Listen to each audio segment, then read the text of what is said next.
Саламатсыздар ма, құрметті көрермендер, эфирде ТВК телеарнасының қорытынды жаңалықтары, студияда Нурзина Туреханова. Шымкент қаласында екі қолға бір күрек таба алмай көше кезген жұмысшылардың саны азаяр емес. Нәпақасын табамыз деп таң азаннан қара кешке дейін көше бойын торуылдағандардың базынасына кім құлақ асады. Күнделікті 2000 теңгені күндеріне күнелтіп жүрген жұмысшылардың жай-күйін тілшіміз Нұргүл Жолымбетова баяндасын. Мемлекеттік мекемелер берген мәліметке сүйенсек, оңтүстік өңірінде жұмыссыздық саны азайыпты. Жылдан жылға сұранысқа ие бос орындар анықталып, бірқатар азаматтар жұмысқа орналастырылған. Алайда бүгінгі көше бойындағы 200-ден астам азаматтарды көріп, нәтижелі жұмысты байқай алмадық. Жаңағы айтқан сөзіңізді Маға 10 қағаз жазып берді. Не аламын 10 қағазды? Мен сонда қағаз деріп жүрмін бе? 2 ай болды көрген бар еді. Осылайша ашынған жұмыссыздар билік басындағы көмек қолын созатындарға сенуден қалдық деген далға тартады. Бұл мәселені шешеміз деп құрғақ уәдеге қарық қылғандарын айтыпты.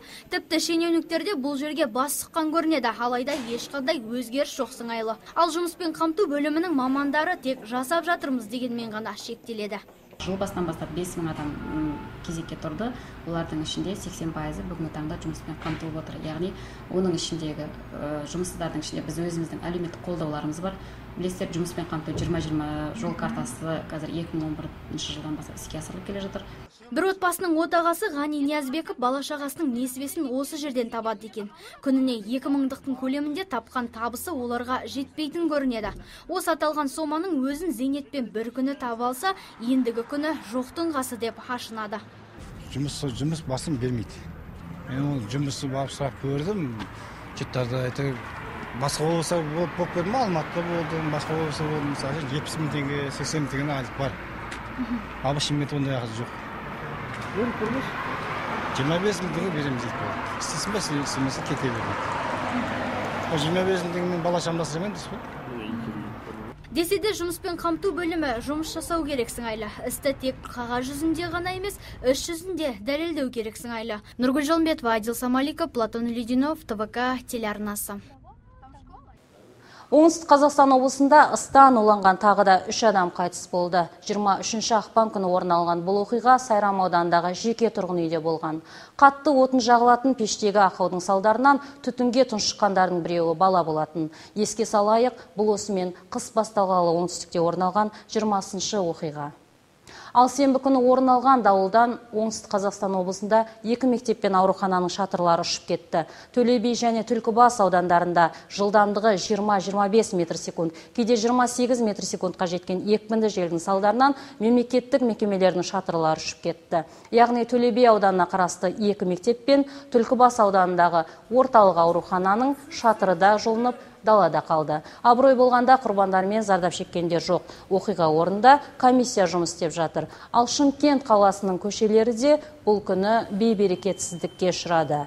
Көп қабатты тұрғын үйлер шатырындағы су ағарлар құлауға шақ қалды. Сонымен қатар Ташкент тас жолы бойындағы үлкен жарнама тақтайшасы да желмен бірге желбіреп, жұрттың үрейін тудырды. Дер кезінде жеткен төтеншеліктер мұндай оқыс оқиғалардың барлығын дер кезінде қауіпсіздік шараларын қолға алды.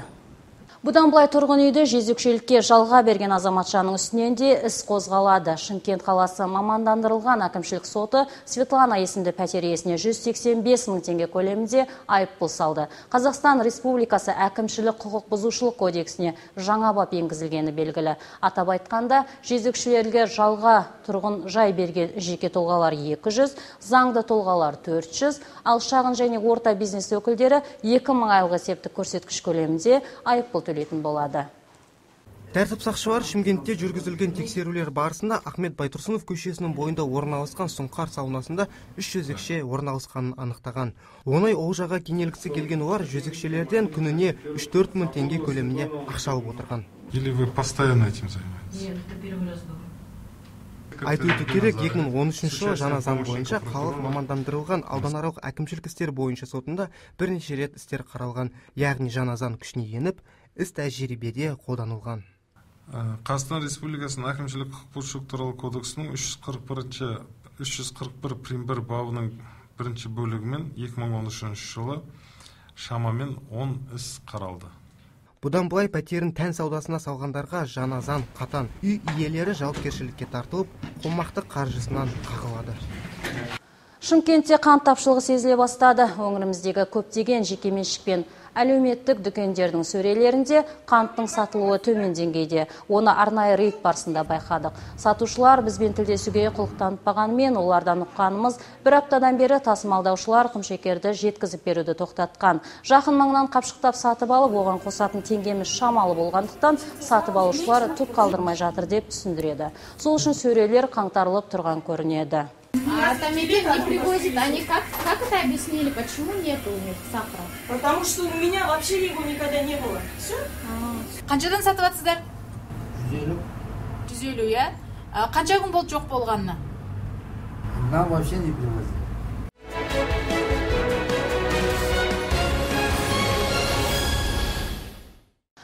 Жаңа туған нәрестенің бойындағы кінәратты соңғы үлгідегі дыбыстық зерттеу аппараты арқылы анықтауға болады. Ол 2 айлық сәбидің басындағы еңбек арқылы жүзеге асырылады. Жұмсақ теріден бастағы ми мен ісік, сарысу тіпті артық етті де анық көруге болады екен. Тақырыпты тілшіміз тарқатсын.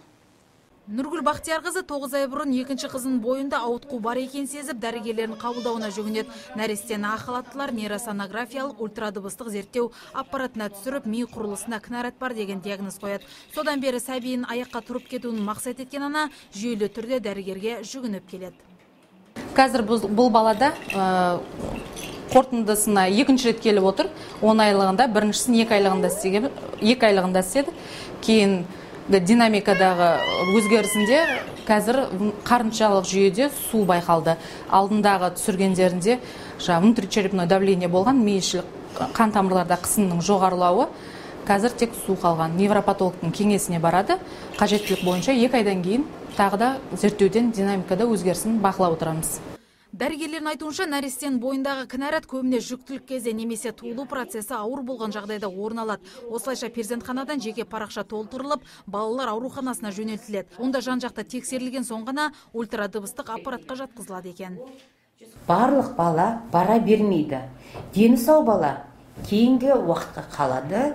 Ал соның ішінде біздер қандай да бір нәрсеге күдігіміз туса, ол баланы біз әрине жаңа ультрадыбыстық зерттеуге жібереміз. Сонда біз не көреміз? Баланың қан қысымын көреміз басындағы. Біз баланың басындағы суын көреміз. Жаңағы баланың басында қандай да бір ісік бар ма, соны көреміз. Егер одан күрделірек бір нәрсеге біздің күдігіміз болса, мысалы мынандай диагноз бар, гидроцефалия деген бар. Ол әшейін ғана су емес, өте жоғары баланың миын су көп болып кететін жағдайда, ондай жағдай өте күрделі жаңа МРТ, магнитная резонансная томография деген бар, компьютерный томография деген бар. Сондайларға ары қарай дәрігер, невролог оны шешеді. Бұл ультрадыбыстық зерттеу аппаратымен дәрігерлер 3 жылдан бері таныс. Алайда шетелдік құрылғының алғашында тілін таба алмай, көп қиналғандығын жасырмады. Бастысы жас нәрестен жасқа толғанша кінәратынан айығатыны. Гүлзира Байдулаева, Мурат Адинаев, Ерболат Қошаналиев, ТВК телеарнасы. Өзге де жаңалықтар жөнінде күршектелген іш киім тасымалданбайды деген ақпарат жоққа шықты. Бұл жайында Оңтүстік Қазақстан облысы техникалық бақылау және метрология комитеті департаментінің мамандары мәлімдеді. Естеріңізде болса, кедендік одаққа мүше елдерге аталған іш киім түрі жеткізілмейді деген хабар таратылған болатын. 2014 жылдан бастап кедендік одаққа мүшелерге күршектелген іш киім тасымалданбайды делінген еді. Бұл нәзік жануарлардың денсаулығы үшін деп басшылық қыз-келіншектерге алаңдаушылық білдірген еді. Алайда қазір пікір өзгерді. Елімізге бұндай тауарлардың тасымалдануына рұқсат берілді. Күршектелген іш киімдерді саудалауға шек қойылмайды. Шектеу тек ылғалданғыш, ауа өткізгіш синтетикалық іш киімдерге қойылады. Талаптарға сай келсе тасымалдауға әбден болады. Ал егер сай келмесе, өндіруші тарап айыппұл төлейді. Ескертетіні, қандай да киім-кешек болса да талапқа сай болу керек. Әсіресе синтетикалық заттардан аулақ болған жөн деп кеңес береді мамандар. Бұған жергілікті саудагерлер де разы. Біз саудалайтын іш киім берілген талаптарға сай келеді. Сертификатымызда қолымызда бар. Кез келген уақытта тұтынушыларға құжаттарымызды көрсете аламыз. Әрине, сапалы киім бар да ұсыныста болары сөзсіз. Таңшолпан Шамбай, Мурат Адинаев, Платон Леденев, ТВК телеарнасы. Мүмкіндігі шектеулі жандарға қамқорлық қажет. Билік партиясы Нұр Отанға шағымданушылар осылай деп ашынады. Олардың бірі мемлекеттен берілетін жәрдемақыдан қағылса, бірі аяғына протез салуға жәрдем берілсе деп үміттенеді. Тұрғындардың түйткілді мәселесін қоғамдық қабылдауға қатысып келген тілшіміз баяндасын. Смайыл Еркінбекұлы 31 жыл бұрын қос аяғынан бірде айырылған. Оқиға жұмыс уақытысында орын алғандықтан мекеме 10 жылдай сауықтыру орталығымен емделуіне көмек беріп келген. Кейіннен серіктестіктің жұмысы тоқтап, мүгедек қараусыз қалған. Бұдан 2 жыл бұрын Шымкентте 160 мыңға өзім істеткем. Өзім 160 мыңға істеткем. Әзіргі сенасы 560 мың тұрады екеуі Алматыда. Әзір бұл оған менің 2 жыл пенсия жинасам да оған жетпейді бәрі. 23.500 қалам бар.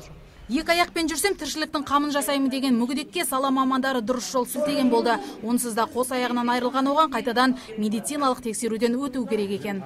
Басқа аурулары да бар шығар, соны тексеріліп басқа аурулары мүгедекке жататын болса, оның жаңағы мүгедектік себебін ауыстырса, о заң бар, сол себебін ауыстырып, оның басқа жағына алған кезде аяғында ИПР дейміз, индивидуальная программа реабилитация бойынша управление координации сол аяғында протезді қамту жағын қарайтын еді. Екі аяғынан айырылған Смайылдың мүмкіндігі шектелу екені кезінде дәлелденіп қойған, бірақ ол жасанды аяқтарын жаңарту үшін қайта дәрігерлердің мақұлдауынан өтуі тиіс. Гүлзира Абайдуллаева, Талғат Қырғызалиев, Ерболат Қожаналиев, ТВК телеарнасы. Ритм би орталығы балалар фестивалінің тұсауын кесті. Тұңғыш рет ұйымдастырылып отырған шара бал билеріне арналады. Қаншама өнерпаздың шамын жаққан фестиваль енді дәстүрге айналмақ.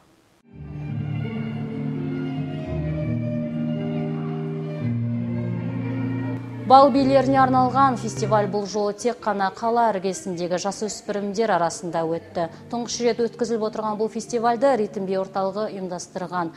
Бұл балалардың би өнеріне деген құштарлығын арттырып, олардың көтерілуіне ықпал ететін өнер сайысы әлде жалғасын таппақ. Ал бұл жолы 2 кезеңнен тұратын сайысқа 230 биші қатысты. Сайыста жақсы өнер көрсеткендерге сый-сияпаттар табыс етілсе, жеңімпаздар арнайы дипломдармен марапатталды. Кішкентай балалардың 2006 жылғылар мен 2009-ға дейінгі балдардың спорттық бал билерден жарысы болып жатыр. Бұл жарыста әрқандай өзінің категориясына байланысты бөлінеді. Жылдың басынан бері келген балдармен біз осы сентябрьден бастап жұмыс жасап жатырмыз. Республика көлемінде жерде шығып жатырсыз? Республика көлемінде Алматыда, Байқоңырда, Астанада өткен фестивальдерге қатысып жүр. Халықаралық. Осымен арнамызға келіп түскен ақпараттар легі осы болды. Жағымды жаңалықтармен қауышқанша ағайын.